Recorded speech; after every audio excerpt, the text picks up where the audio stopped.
नमस्कार, स्वागत है आप सभी का हिस्ट्री 360 चैनल में। मैं रवि कुलरिया राजस्थान से। आज के इस वीडियो में मैं रिव्यू करूंगा पप्पू सिंह प्रजापति की एनसीईआरटी भारतीय इतिहास नामक इस किताब का। बात करेंगे इस वीडियो में किस प्रकार से ये नई एनसीईआरटी को कवर करती है, क्या कुछ इसके अंदर दिया गया है, किन एग्जाम्स के लिए इंपॉर्टेंट हो सकती है, क्या इसकी अच्छाइयाँ हैं, क्या इसकी कमियाँ हैं। तो ये किताब है, पप्पू सिंह प्रजापति लेखक हैं, सह लेखक के रूप में कुलदीप सैनी, लक्ष्मण प्रजापति, भीम सिंह सैनी हैं। पीछे लेखकों का परिचय दिया गया है और इसका एमआरपी दिया गया है 450 रुपये। हालांकि ये ऑनलाइन मैंने देखा 300 शायद 40 रुपये के आसपास मिलती है। उसमें से आपको 40-50 रुपये आपके डिलीवरी चार्ज निश्चित रूप से लगी जाते होंगे, तो 380-90 के करीब पड़ती है। ऑफलाइन मार्केट में अभी सामान्य तौर पर मिल नहीं रही। जहाँ से मैंने खरीदी है वहाँ पर ऑनलाइन में जो आपका प्राइस है और उसमें जो डिलीवरी चार्जेस है वो सब ऐड करके ही वो यहाँ पर सामान्य मार्केट्स में बेच रहे हैं। हालांकि जयपुर वगैरह, जोधपुर वगैरह बड़े शहरों में मुझे नहीं पता, हो सकता है वहाँ पे, जोधपुर में तो छपती है तो हो सकता है वहाँ पर थोड़ी सी सस्ती मिल जाए, जो 340 रुपये में मिल रही है उसके आसपास भी मिल जाए।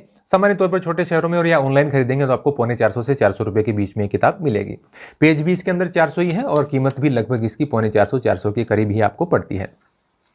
तो इस किताब में भारत का इतिहास जो 6 से 12 की कक्षाओं में, खासतौर से 6ठी, 7वीं, 8वीं और 12वीं में, हालांकि एक आध चैप्टर 10वीं कक्षा में मिल जाता है, उसको इसमें शामिल करने का प्रयास किया है। इसकी आपको मैं पेज क्वालिटी दिखाता हूँ। पेज क्वालिटी काफ़ी अच्छी है, कोई दिक्कत इसमें नहीं आएगी। हालांकि प्राइस मैं कहूँगा कि थोड़ा सा इसमें ज़्यादा है। तो इसमें मैं आपको इसका अनुक्रमणिका दिखाऊं तो यहाँ पर देखिए, प्राचीन भारत में, हालांकि सामान्य तौर पर आपको प्रागैतिहास के कुछ चैप्टर उसमें मिलते हैं, एनसीईआरटी में हड़प्पा सभ्यता के मिलते हैं। हालांकि ये जो भारतीय इतिहास का कालक्रम है, ये एनसीईआरटी के अंदर हर चैप्टर के बाद में कालक्रम दिया हुआ रहता है, तो उसको यहाँ पर एक साथ यहाँ पर ला दिया गया है।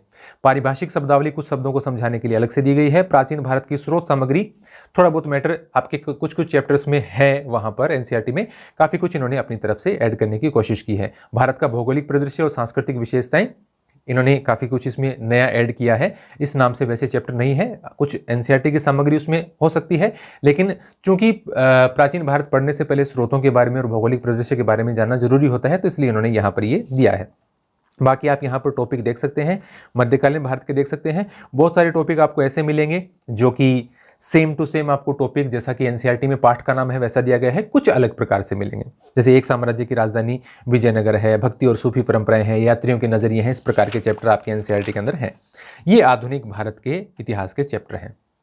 तो इसमें सबसे पहले, जैसे कि मैंने आपको बताया कि ये कालक्रम यहाँ पर दिया गया है। उसके बाद में कालक्रम तो जैसा एनसीईआरटी में है वैसा का वैसा ही लगभग इसमें दिया गया है। पारिभाषिक शब्दावली में कुछ शब्दों के यहाँ पर अर्थ दिए गए हैं। फिर ये प्राचीन भारत की स्रोत सामग्री जो है, इसमें काफ़ी कुछ इन्होंने, ये जैसे ये पेज है वो लगभग पूरा ही एक्स्ट्रा ऐड किया गया है, क्योंकि इस प्रकार से उसमें नहीं मिलता है, लेकिन ये जरूरी भी है इस प्रकार का पेज इसके अंदर ऐड करना। फिर इसमें ये जो बातें हैं, ये काफ़ी सारी बातें आपको उसमें भी मिल जाती हैं एनसीईआरटी की किताबों में। फिर इसमें भारत का भौगोलिक परिदृश्य दिया गया है और उसके बाद में आपके ये प्रागैतिहासिक काल, तो पाषाण काल से संबंधित चैप्टर है, वो कुछ विवरण आपको 6ठी कक्षा की किताब में मिल जाता है। तो चित्र वगैरह भी आपको उसके अंदर मिलते हैं, कुछ एक्स्ट्रा चित्र भी इसके अंदर ऐड किए गए हैं, कुछ एक्स्ट्रा जानकारी भी ऐड की गई है। हालांकि जैसा आप सामान्य किताबों में पढ़ेंगे उतनी डिटेल तो यहाँ पर नहीं दी जा सकती एनसीईआरटी के साथ में, लेकिन कुछ बातें इसमें एक्स्ट्रा ऐड की गई हैं। उसके बाद में यदि हम देखें तो ये हड़प्पा सभ्यता, ये 6ठी में एक चैप्टर है आपके, और उसमें 12वीं कक्षा में भी एक चैप्टर है जिसमें हड़प्पा सभ्यता का जिक्र है। 12वीं में ईंटें मन की औरस्तियां हैं और उसमें शायद आरंभिक नगर, इस प्रकार का चैप्टर होगा 6ठी में, तो उसको सम्मिलित करते हुए ये दिया गया है। तो बहुत सारे चित्र इसमें आपको एनसीईआरटी से संबंधित ही मिलेंगे, जैसे कि ये चित्र आप वहाँ पर देखते हैं, ये सारणी वहाँ पर आप देखते हैं। लेकिन एक चीज़ आप साथ साथ ये भी देखते जाइए कि आपको वन लाइनर अप्रोच के साथ ये किताब नहीं मिलती है। जैसे एनसीईआरटी में डिटेल दी गई है, लगभग वैसी ही डिटेल इसमें दी गई है, और बहुत कम मैटर एनसीईआरटी का है जो इसमें काट छांट के अलग किया गया है। लगभग सारा ही मैटर इसके अंदर देने का प्रयास किया गया है। आपको कहीं भी वन लाइनर अप्रोच नहीं मिलेगी। बहुत सारे जो उद्धरण हैं, जैसे व्हीलर ने कुछ कहा है या किसी और की किताब का जो कोई विवरण आया है, या जैसे आगे आप देखेंगे कालिदास वगैरह का कोई विवरण है, तो वो यूं का यूं इसके अंदर लिखा गया है, काफ़ी डिटेल है। इसमें बहुत सारे विद्यार्थी, आप साथ साथ देखते जाएं, बहुत सारे विद्यार्थी ये भी कह सकते हैं कि इसके अंदर जो बहुत ज़्यादा डिटेल में चीज़ें थी उसमें से गैर जरूरी चीज़ें हटा के कुछ एक्स्ट्रा फैक्ट और दे देते तो वो ज़्यादा अच्छा रहता। कुछ विद्यार्थी ये कह सकते हैं कि इसमें एनसीईआरटी अच्छे तरीके से पढ़ने को मिलेगी, अलग से किताबें देखने को नहीं मिलेगी। तो वो तो दोनों 50-50 है, किसी को कैसी किताब पसंद आ सकती है, किसी को कैसी आ सकती है।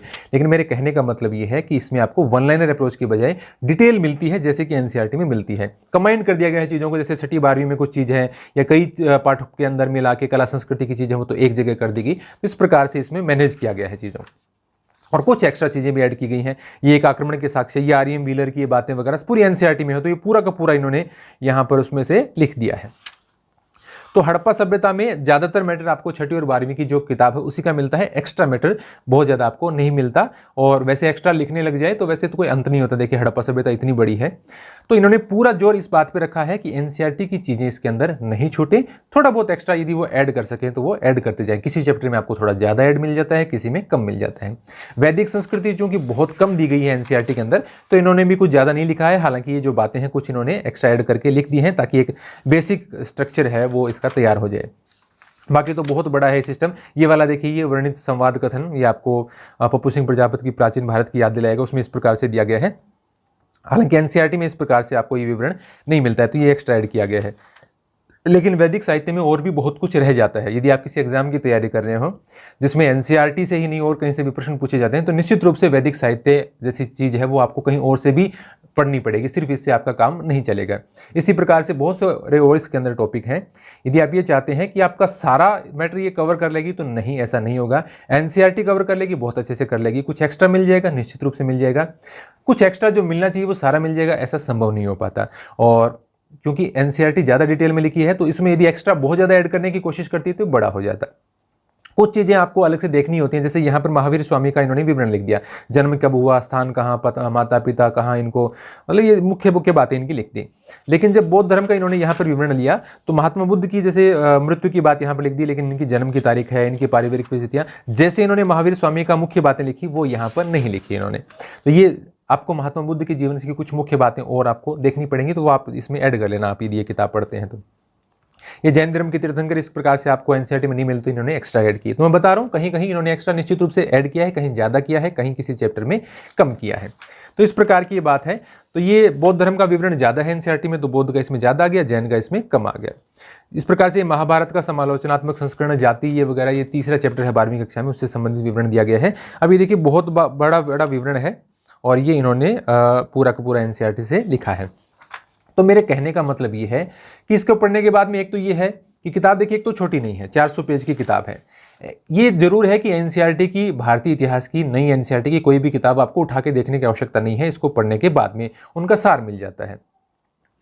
लेकिन आप यदि वन लाइनर अप्रोच के साथ किताब लेना चाहते हो तो वो आपको इसमें नहीं मिलेगा, डिटेल में पढ़ना पड़ेगा। और एनसीईआरटी की जो समझ विकसित करने वाली बात है वो सारी इसके अंदर आ जाती है। अब इसमें मैं आपको मौर्योत्तर काल वगैरह दिया गया है, कुछ देखिए जैसे मैं आपको दिखाऊं, मौर्योत्तर काल में ये दिया गया है, लेकिन ये जो 3 संगम है ये आपको एनसीईआरटी में नहीं मिलेंगे, इन्होंने दे दिए। तो बहुत सारी ऐसी बातें हैं जो जरूरी है और इन्होंने कोशिश की है कि जहां भी एडजस्ट हो सकें वो इसमें एडजस्ट कर दी जाए। फिर उसके बाद में मध्यकालीन भारत वगैरह के कुछ टॉपिक आप देखना चाहें तो जैसे मध्यकालीन यात्री वगैरह ये आपको दिए गए हैं। तो ये यात्रियों का विवरण है, ये लगभग ये यहाँ इससे आगे का जो विवरण है ये लगभग पूरा का पूरा आपको एनसीईआरटी के अंदर मिल जाता है। ये देखिए, ये इब्न बतूता, बर्नियर का और अल-बरूनी का ये पूरा विवरण आपके एनसीईआरटी के अंदर है, वहीं से इन्होंने लिया है। ये देखिए अवध के नवाबों के बारे में, ये 1857 की क्रांति आ जाएगी इसके आगे। तो उत्तर मुगल काल देखिए 18वीं सदी का भारत। तो इस प्रकार से आपको अलग से शासकों के नाम नहीं मिलते हैं, लेकिन इन्होंने उत्तरकालीन मुगल शासकों के जो नाम हैं वो यहाँ पर दे दिए हैं।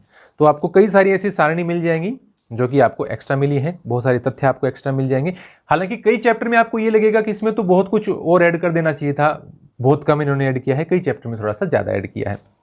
लेकिन ऐसा करते करते सिर्फ एनसीईआरटी तक सीमित रखने की कोशिश करते हुए, थोड़े फैक्ट ऐड करते हुए भी ये 400 पेज तक पहुंच गई। यदि इसको बहुत ज़्यादा बनाने का कोशिश करते तो फिर ये खिचड़ी बन जाती कि फिर वो एनसीईआरटी भी नहीं रहती और फिर वो पूरी प्रतियोगी परीक्षा के हिसाब से जैसी फैक्ट वाइज किताब आती वो भी नहीं पाती। मेन फोकस रखा गया है कि एनसीईआरटी बहुत अच्छे तरीके से कवर हो, जहाँ अच्छे फैक्ट एडजस्ट हो पाएँ, उसका खाका तैयार करने में जो ज़रूरी चीज़ें हों वो वहाँ पर मिल जाएँ, तो वो उसके लिए इन्होंने ये प्रयास किया है। तो ये था मेरा रिव्यू इस किताब के बारे में। शॉर्ट में बताऊं तो कक्षा 6, 7, 8, कक्षा 12 और भी किसी कक्षा में जैसे 10वीं में एक आध चैप्टर है आधुनिक भारत के इतिहास का, तो भारतीय इतिहास से संबंधित नई एनसीईआरटी के सारे मैटर को ये कवर करती है। डिटेल में जैसे एनसीईआरटी लिखी गई है वैसे ही लिखती है, वन लाइनर अप्रोच के साथ आपको नहीं मिलती, और भी काफ़ी सारे फैक्ट इसके अंदर ऐड किए गए हैं। तो यदि आपका कोई भी ऐसा एग्जाम हो जिसमें आपको एनसीईआरटी से संबंधित भारतीय इतिहास पढ़ने की आवश्यकता हो, तो निश्चित रूप से आप इस किताब को पढ़ सकते हैं। तो ये था मेरा रिव्यू इस किताब के लिए। आपको ये वीडियो कैसा लगा है कमेंट करके जरूर बताएं, लाइक करें और नए हैं तो हमारे चैनल को सब्सक्राइब कर लें। धन्यवाद।